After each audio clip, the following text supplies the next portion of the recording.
everybody, Mrs. Harrison here, just ready to read you another story. Sorry it's a bit late today, but I've been into work today, that's why I've got my Shorty t-shirt on, looking after some of the boys and girls whose mummies and daddies have to go to work at the moment. But it's been lovely going back in and seeing some friendly faces. We're really busy today. It's been a bit rainy this afternoon though, but we did manage to get out for a little while. That's why I'm a little bit late today, just because I've been into work. But anyway, here's your story for today. And today's story is Cockatoos, written and illustrated by Quentin Blake.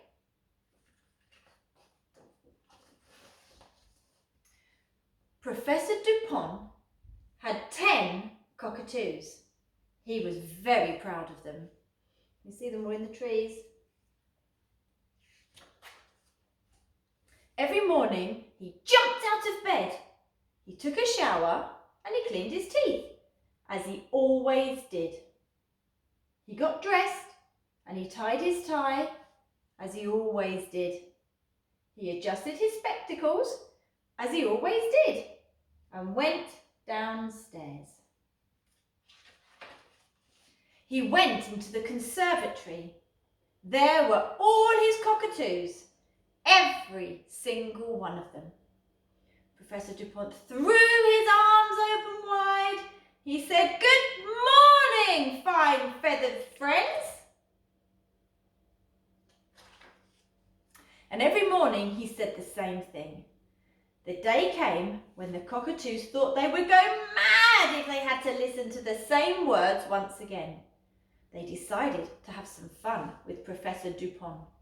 One after the other, they escaped through a broken pane of glass they had discovered in the corner of the conservatory.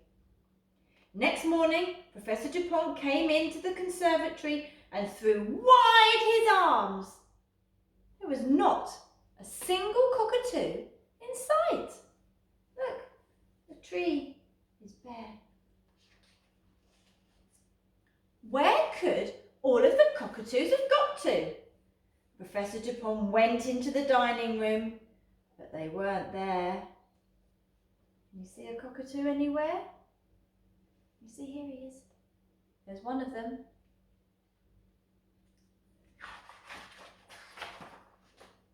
He went to look in the kitchen.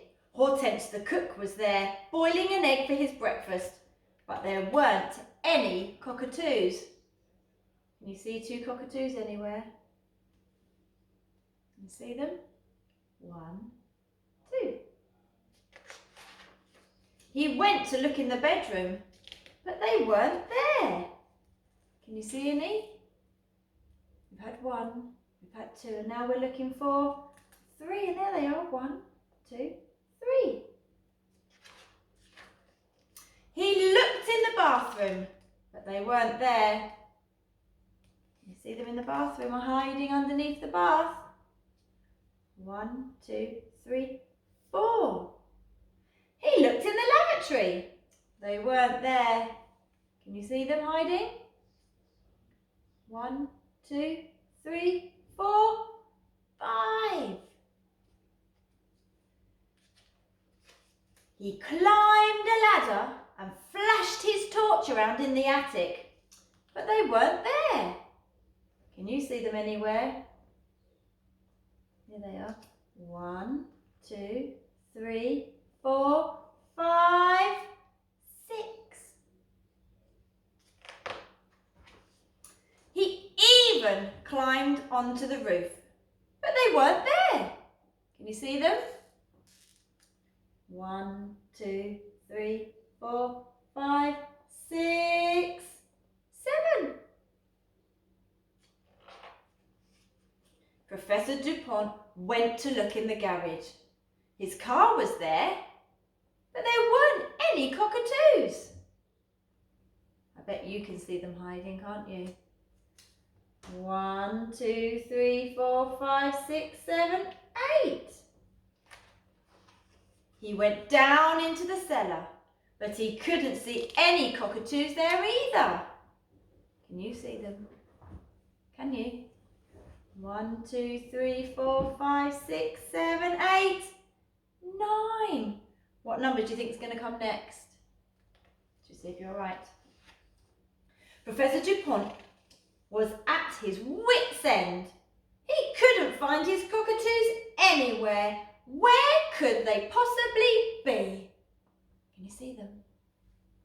1, 2, 3, 4, 5, 6, 7, 8, 9, 10. Professor Dupont spent a restless night. The next morning he jumped out of bed, he took a shower and he cleaned his teeth as he always did. He got dressed and he tied his tie as he always did. He adjusted his spectacles as he always did, and then he went downstairs. What do you think he's going to find? Will his cockatoos be there or not? What do you think? Professor Dupont went into the conservatory and there were all his cockatoos, every single one. Professor Dupont threw his arms open wide and he said, "Good morning, my fine feathered friends." Some people never learn. Oh dear, I wonder what the cockatoos are going to do. Are they going to escape? Look, they're back off again. Back to hide around the house again. It's a good game you could play, isn't it? Hide and seek. You could play hide and seek with your mums or your dads or your brothers or sisters. Maybe you could count to 10 and see if they can come and find you. What do you think? Let me know how you get on. Okay, well, I will read you another story tomorrow. Have a good evening, everybody. Good night.